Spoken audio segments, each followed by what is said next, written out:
Annyeonghaseyo. Halo Sobat Dori. Aku Gea. Aku Novel. Welcome back to Doridor Channel. Hari ini kita bakal kasih 5 rekomendasi film Korea yang bakal bikin Sobat Dori dari nangis cakep sampai nangis heboh. Penasaran kan? Langsung aja kita ke film yang pertama. Miracle in Cell No. 7. Miracle in Cell No. 7 merupakan film yang dibintangi oleh Ryu Seung-ryong, Kang So-won, hingga Park Shin-hye. Film ini bercerita tentang Ye-sung yang diperankan oleh Kang So-won, seorang anak perempuan berusia 6 tahun.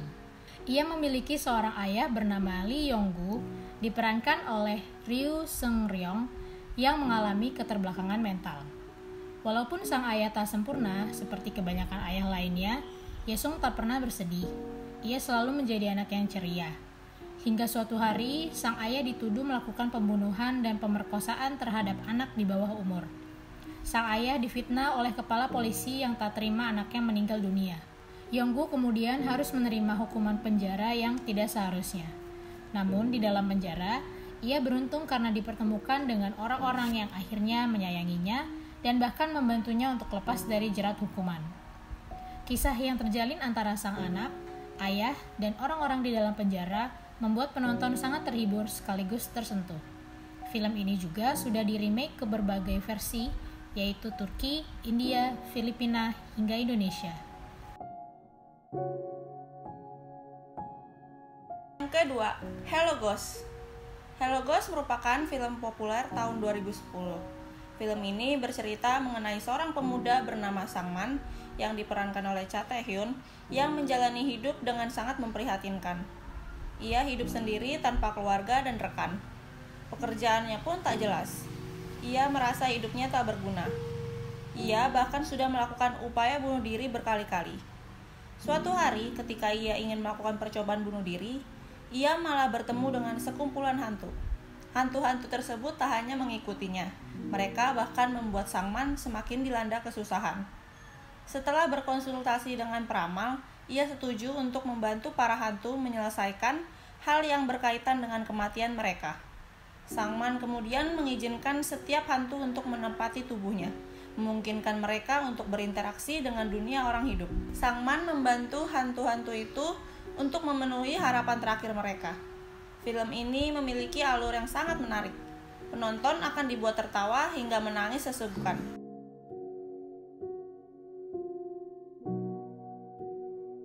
Film yang ketiga, My Annoying Brother. My Annoying Brother bercerita tentang kisah haru kakak beradik yaitu Go Do-sik yang diperankan oleh Jo Jung-suk dan Go Do-young yang diperankan oleh Do Kyung-soo. Do-sik merupakan narapidana kasus penipuan sedangkan adiknya Do-young seorang atlet judo. Suatu hari Do-young harus menerima kenyataan bahwa dirinya kehilangan penglihatan akibat kecelakaan di pertandingan judo.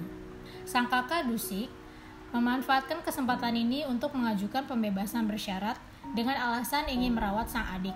Beruntungnya sang pelatih judo yaitu Soo-yeon diperankan oleh Park Shin-hye selalu menemani dan menyemangatinya. Ia pun meminta Do-young untuk terus berlatih di tengah keterbatasan kondisinya. Walau Do-sik dan Do-young sering bertengkar, namun sebenarnya mereka saling menyayangi. Do-sik yang awalnya masa bodoh dengan kondisi Do-young akhirnya mendukung adiknya untuk kembali bertanding judo di ajang Paralimpiade. My Annoying Brother sukses menghibur para penonton. Chemistry keduanya sebagai kakak beradik seakan mampu menyihir penonton larut dalam kisahnya. Yang keempat, The Preparation. The Preparation merupakan film yang dirilis tahun 2017. Film ini dibintangi oleh Gu Do-sim dan Kim Sung-kyun. Bercerita tentang seorang ibu bernama Ae-sun diperankan oleh Gu Do-sim yang divonis menderita kanker. Namun ia harus berjuang membesarkan putranya In-gyu yang diperankan oleh Kim Sung-kyun yang memiliki keterbelakangan mental. Semua itu dilalui Ae-sun dengan penuh kesabaran dan dia juga tidak mengeluh. Dia rela berkorban demi putranya. Setelah tahu bahwa hidupnya tidak akan bertahan lama, Sun mempersiapkan perpisahannya dengan melatih In Gyu untuk bisa hidup mandiri. Perjuangan sang ibu yang mendidik anaknya itu membuat penonton ikutan tersentuh dan merasa relate dengan ceritanya. Film yang kelima, More Than Blue. More Than Blue merupakan film bergenre melodrama yang dirilis tahun 2009 lalu. Film ini bercerita tentang pemuda bernama Kay yang diperankan oleh Kwon Sang-woo. Ia merupakan produser radio yang mencintai seorang wanita bernama Krim, diperankan oleh Lee Bo-young.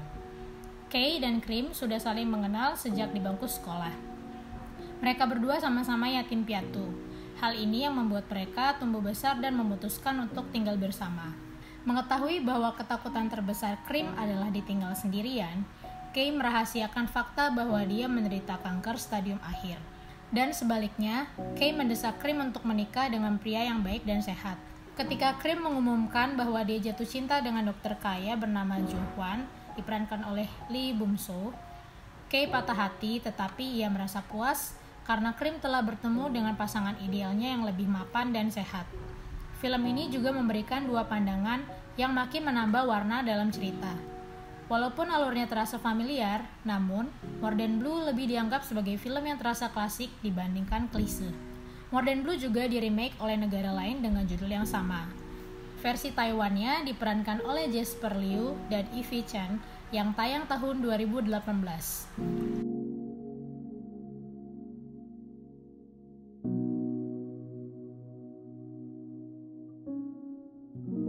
Itu tadi 5 rekomendasi film yang bisa bikin kita tersentuh sampai nangis bombay loh. Nah, kira-kira drama apa nih yang udah kalian tonton Sobat Dori? Dan juga mana yang menjadi favorit kalian? Boleh banget komen di bawah. Yaudah, itu aja video kita hari ini. Kalau kalian suka dengan video ini, boleh pencet tombol like, Komen, subscribe, dan nyalain lonceng notifikasinya. sampai jumpa di video selanjutnya. Dadah!